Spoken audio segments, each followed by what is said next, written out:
From here on out, we're talking about the scientific method and why people make decisions about stuff. And the reason we're calling this episode Roots is because it's both about how the investigators decided to choose their search area, but also the root of how we got here.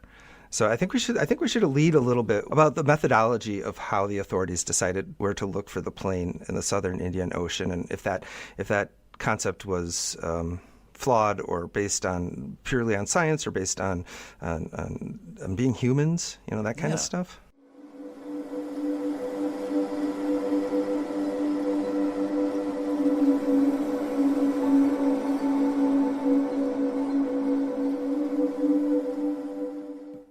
As the search for MH370 got underway, the whole community of people looking for MH370 kind of fell into two camps.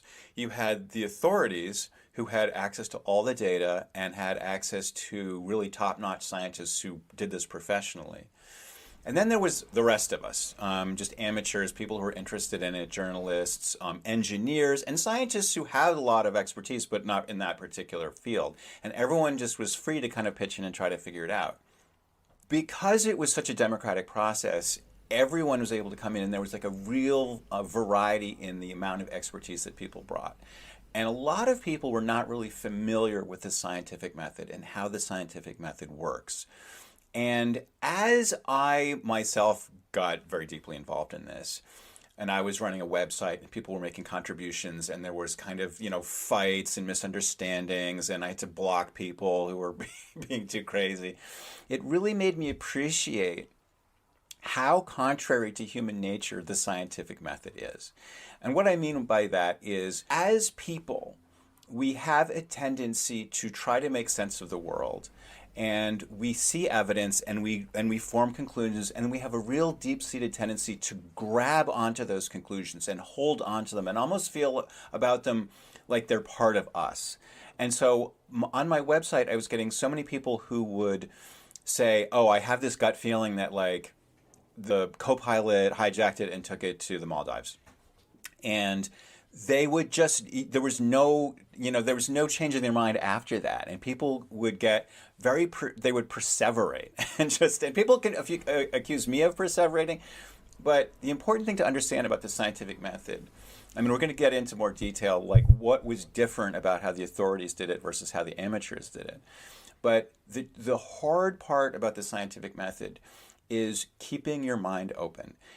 Most people want to immediately try to find a solution. When people find out that I've investigated MH370, the first thing they want to know is, okay, where did it go? And I have to tell them, well, stop. It's not about finding the one answer. At this point, we're trying to understand what the evidence is and ask ourselves, what are the range of possibilities? We'll get into this in more detail. But you have to keep an open mind in a way that is contrary to human nature. A question that keeps coming back to me over and over as I share this with more people and more people watch it and listen to it is, who are you guys to tell us what happened to MH370? And I think that's a good question. I'm not a private investigator. I'm not a forensic psychologist. I'm not a pilot. I'm not a member of the intelligence community. You're a pilot, but you're not any of those other things either. What gives us the right to talk about this mystery? Why should anyone trust us? Why are we doing this in the first place? Right. So let's talk a little bit about who we are in the context of trying to understand how scientists grapple with a mystery like this and how the public can understand a mystery like this. And so, well, Andy, let me start just by asking you how you became interested in this topic and how you decided you wanted to talk about it in a forum like this. So I became interested in this like a lot of people did. First, just watching it happen in real time, right? And then thinking like, this doesn't feel right. But then many years later, watching the Netflix documentary that you were featured so prominently in. And it struck me that this is sort of in my wheelhouse of things that I can get into. So, what some people don't know about me is my background in politics and in Washington, D.C. You know, most people, at least in Milwaukee, know me as being the owner and the founder and the publisher of On Milwaukee, which is a daily online magazine and independent media company. And I've been doing that for 25 years. But before that, I went to the Elliott School of International Affairs at George Washington University. I majored in international communications. And at the very end of my college experience, I worked at the White House. They put me in the Office of Communications in the Presidential Letters and Messages Office. So effectively, I was a ghostwriter for President Clinton in 1996. And in 1998, I started On Milwaukee.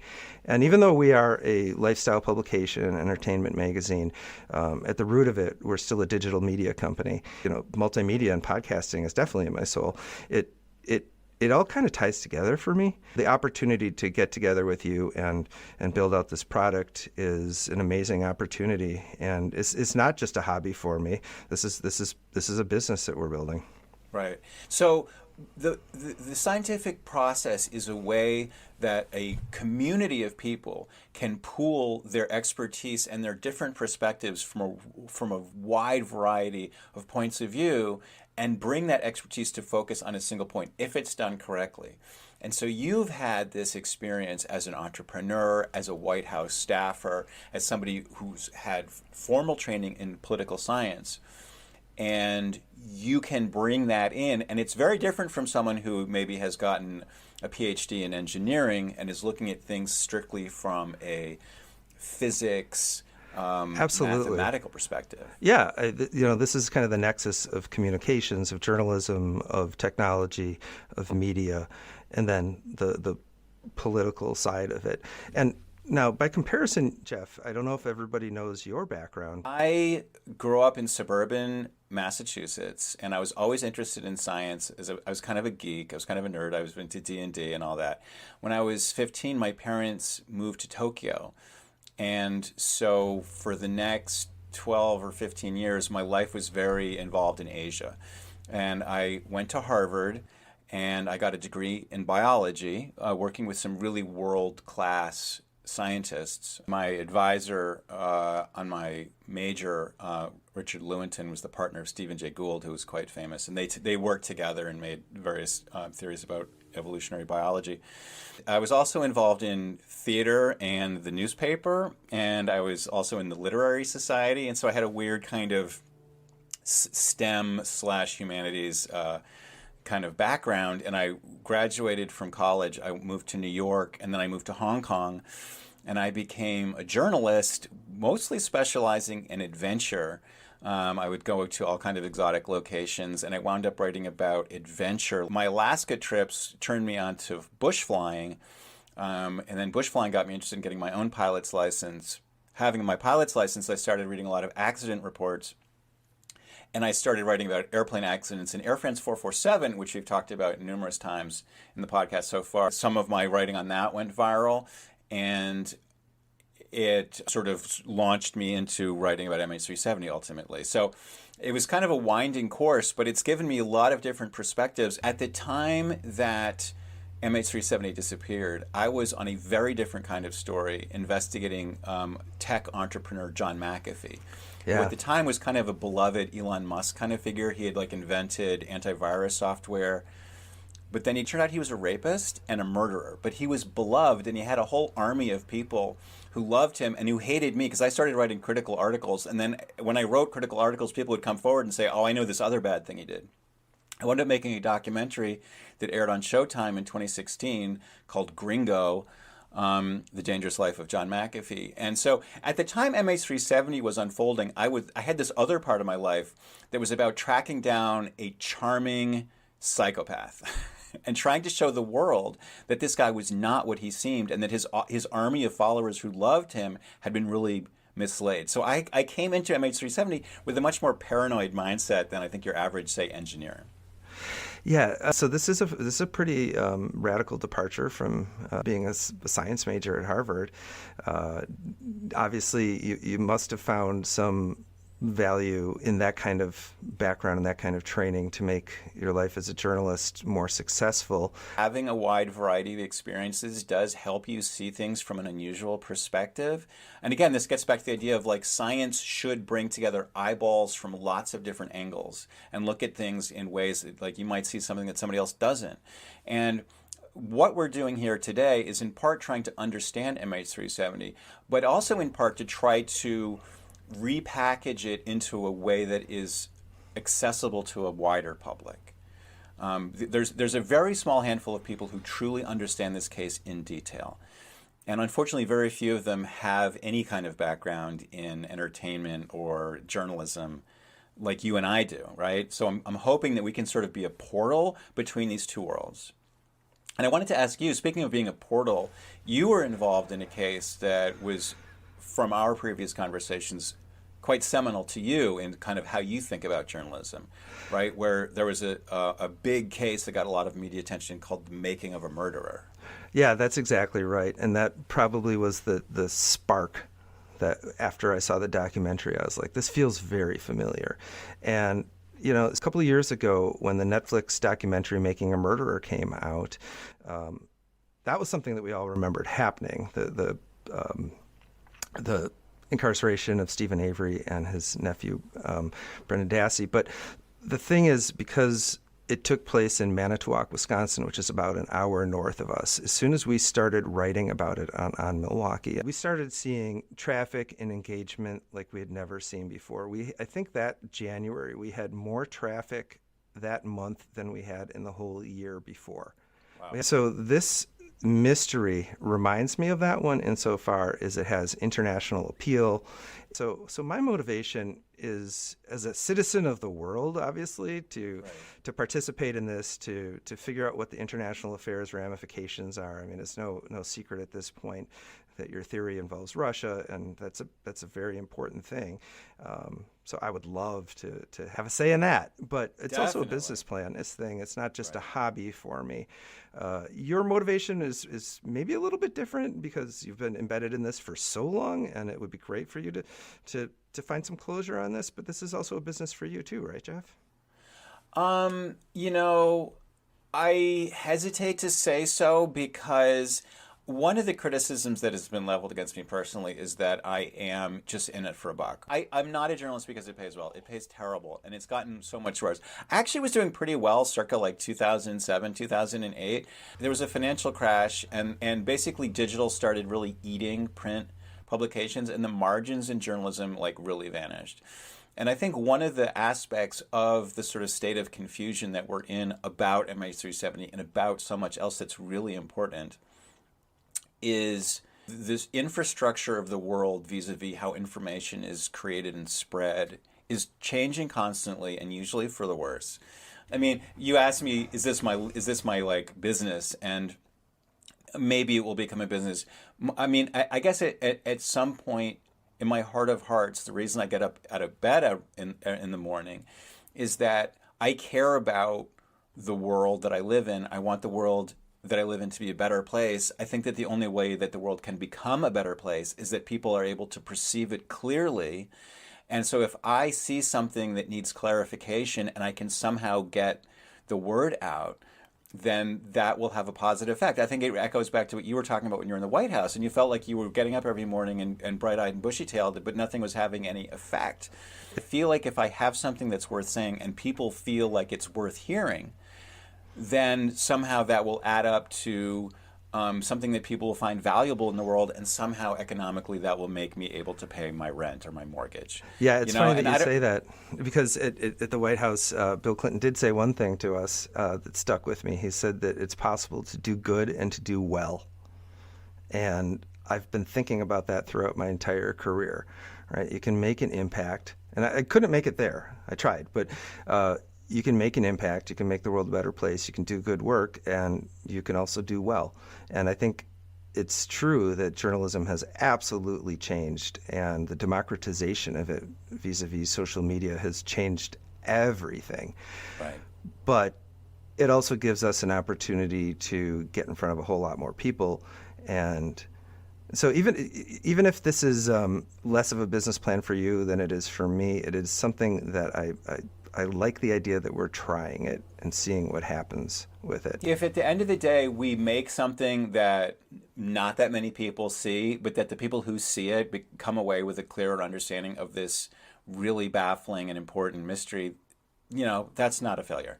If we don't do this, then I say like this portal between these two worlds, the portal between people who understand what happened with this mystery and the world that's curious about it, that does not exist. There have been dozens, if not hundreds, of documentaries and articles and books written about this mystery. 99.9% of them are by people who don't understand it. And what I want to do for like the rest of this episode is talk about what we do understand about it, and more specifically, why we understand it. I think that's a really good transition. Okay. Because those amateur scientists, they're filling a void because they didn't get what they wanted out of the official explanation. And we've seen that. I think the first instance I saw that was the 2012 Boston Marathon bombing, where they basically crowdsourced the search for the guys who did it. And I remember thinking that was weird.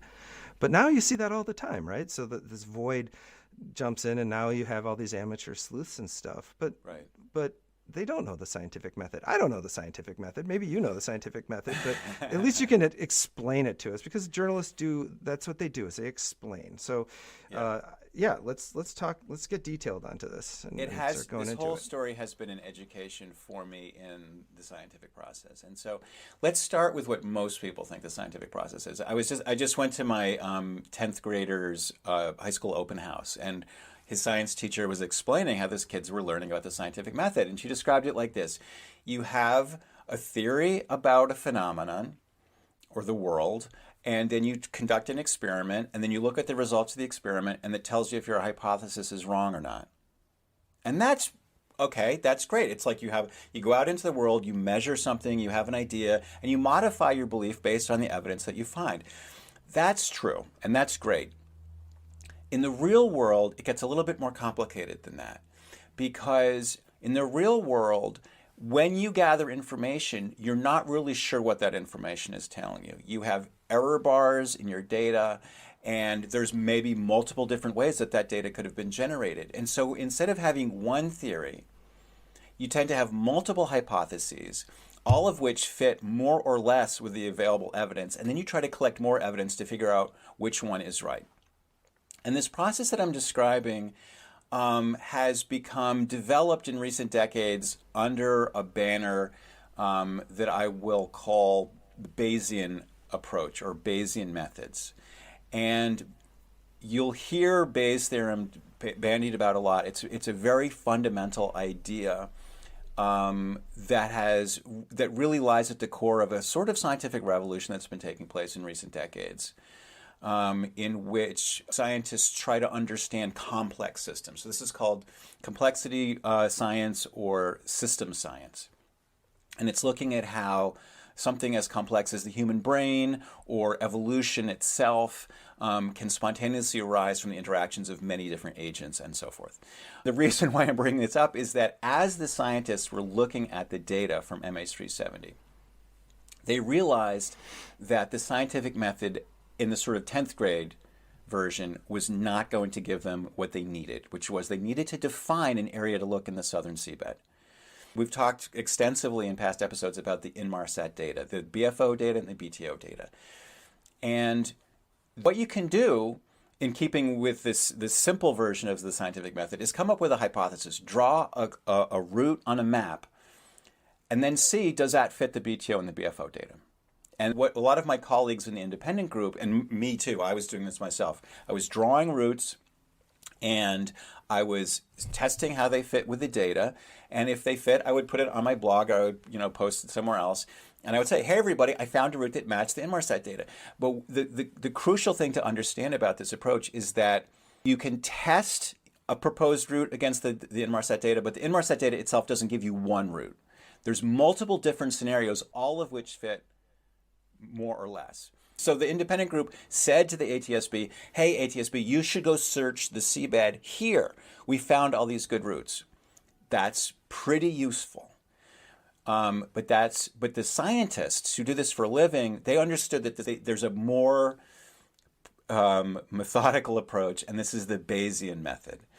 So if I have a coin and I flip it, I have a 50% probability that it's going to be heads, 50% probability that it's tails. But with Bayes is a kind of reverse probability, which is a little bit harder to get your head around. So let me explain a little bit. I have some data. What is the universe of all the possible conditions that could have given rise to that data, right? This is where it's different from 10th grade scientific method, where it's like you have the data and like you know what the data means and it tells you if your hypothesis is right or wrong. In the world of Bayes, everything's a little bit more hazy. There's multiple different ways that this data that you have could have been produced, right? A long time ago, maybe 5 or 6 episodes ago, we talked about Andy's bar and Jeff's bar. I love that one. Yeah, that was a good one. So just to review people's memory, in Andy's bar, every beer is $5, always. And at Jeff's bar, you roll a die to see how many dollars you have to pay. And so there's a guy who goes to a bar and every night he has one beer. At the end of the month, his wife looks at his credit card bill and it says 5. Every day, this guy's spending $5 on beer. And this is a textbook example of Bayes' theorem, the Bayesian method or Bayesian analysis, which is, okay, so what are the different possibilities for how this data could have been generated? A 10th grader would say, well, this is Andy's bar, because at Andy's bar, you always pay $5, and this guy always paid $5. But then a slightly brighter student might say, actually, yes, this does match Andy's bar, but it also matches Jeff's bar under certain conditions. You could go in, and he might just by luck have rolled a 5 every single time. So although it's very likely that this guy was hanging out at Andy's bar, we can't actually exclude that he was at Jeff's bar. So applying this to MH370, the scientists said, okay, what's the universe of all the possible routes that could have been flown that match the data that we have? And how do you do that? Well, what they did was they rigged up a computer to randomly generate thousands or maybe hundreds of thousands, just a tremendous number of routes that a plane could have flown. Right? So it can't go supersonic, it can't go into space, it can't burrow underground. It can fly the way that a plane flies. And then let's take a look and see which ones match the data and which don't. And yeah, so that's how you get the heat map, right? That's how so then you get what's called a probability heat map. So it looks like a fried egg. Yeah. And so in the middle of it, this is the high probability. This is where when you took all the universe of possible routes, most of them, or the higher percentage of them, go there. Some of them also go further out. And so that's how you can generate. And the thing about Bayesian analysis is that you have assumptions going in. Like, what are we allowing in terms of behavior? In the case of going to Jeff's bar, Andy's bar, like we're assuming that the guy's only buying one beer, right? But actually, you could allow it that he could roll twice. He could have 2 beers. Because if he goes to Jeff bar and then he rolls a 2 and then he rolls a 3, he's still only spending $5, right? And so when it came to looking for MH370, they said, is he just going to fly straight, which mostly pilots do? Or are we going to let him have 1 turn? Maybe he can have 2 turns. Maybe he can be, turning continuously. And what they found is that the more freedom you allow this imaginary plane to have, the more kind of crazy possible routes you can fly. You can wind up all over the place. But the probability that any of these routes is going to match the BTO data goes way, way, way, way down. So this is a long way of explaining something, if I may just distill what you're saying, right? As we have this black rectangle, right, which actual real scientists devised, which they viewed as part of, I'm looking at it, they viewed as the most probable place that the heat map would tell them to look. And that's why in 2015, when Australian Deputy Prime Minister Warren Truss said the experts are telling us that there is a 97% possibility that it is in this area. Right. Given the data they which had. Is very high. Yeah, given the data that they had, that was not an outrageous statement. And yet, they didn't find a plane. Okay, I mean, spoiler alert, the plane wasn't in that area. Right. So then it must be somewhere. So if you look at that picture from the report that I'm summarizing, you'll see that a little part of the scrambled egg lies outside of that box, because the box like encompassed the best 97%, but there's 3% outside it.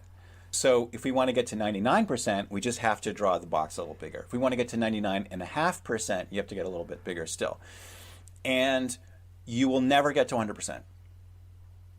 Right. It gets vanishingly unlikely, but it never gets to zero. There's always a weird thing that could have happened that, like I said, if you have enough freedom, you can do anything, but your probability just gets low. So maybe this guy made 7 turns and he made 8 changes of speed and he wound up in some other corner of the ocean. It's possible, but it's just really unlikely, because why would anybody do any of this? The sort of supposition is that this guy was trying to commit suicide by flying into the southern Indian Ocean. Why would he make a wiggly, corkscrew path? But it's even possible. still, it's still being considered in the search radius. There's a lot of squiggles that are involved in this fried egg, in this heat map, in this rectangular box. So these guys came out with a very robust and solid scientific approach, which they called Bayesian, the Bayesian method, for finding MH370. And they basically said to the Australian search authorities, we think if you go to search this area, you will find it. And elsewhere, other members of the search team were like, we have champagne chilling in the fridge, because they were like, we know we're going to find it. There was an Esquire article that ran around this time that really stuck with me. It was a profile of the searchers on the ships, and it was like, these are the guys who are going to find the plane. Everyone was completely confident that the math was solid, their methodology was solid. They basically knew where the plane went with a certain error bar. But they knew how big the error bar it was, and they were going to search inside the error bar, and they were going to find it. Obviously, I stood apart from this. I had said there's actually another possibility that you have not included in your Bayesian method. And I said, listen, if there's a 97% chance that it's in this search area, what are the other 3? And let's say, imagine like there's a 1% chance that it's down there but somewhere outside your box, a 1% chance that the data was somehow tampered with in a way that you don't really understand, and 1% it's like X. It could be anything. It could be Godzilla, it could be a black hole, whatever. And so if you rule out the 97%, then it's one of the 3%. It's the 3% that you didn't even bother to think about before. Now all these weird things come to the fore. So we've talked about where on the 7th arc the plane wound up. Now there's another thing. So that's where the plane was when it sent its last transmission. At the moment it sent its last transmission, it was presumably, for reasons we'll explain in the next episode, it was out of fuel, it was in a dive, and it was heading at great speed towards the ocean. So the question is, if those conditions apply, how far could it have gone beyond the 7th arc? So in this episode, we talked about how long the search box needs to be, how far along the 7th arc could it have wound up. The next episode is how wide is that search box?